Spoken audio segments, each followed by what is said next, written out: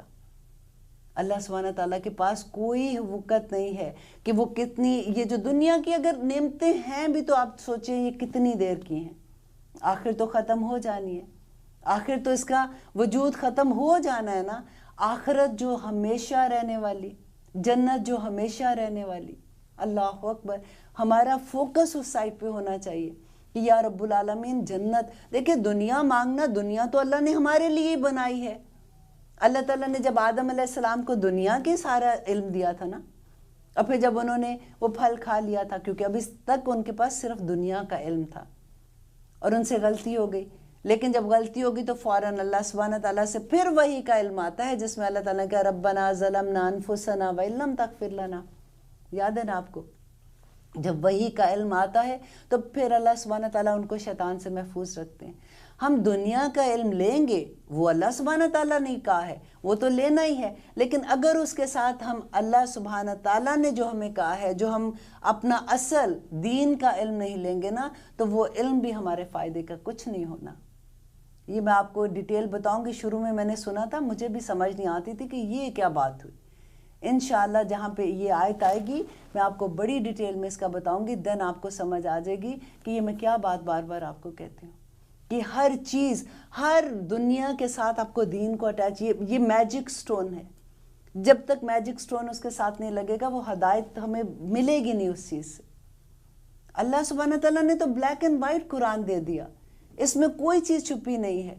ہم ماننے والے بس بن جائیں، ہم اطاعت کرنے والے بس بن جائیں، پھر تو دیکھیے نا، پھر تو وہ کہتے ہیں نا کہ پھر تو موجیں ہی موجیں ہیں انشاءاللہ، پھر تو جنتیں ہمارا انتظار کر رہی ہیں، ہر دروازہ مومن کا انتظار کر رہا ہے۔ قیامت کے دن ہم نور کے ممبروں پہ بیٹھے ہوں گے انشاءاللہ۔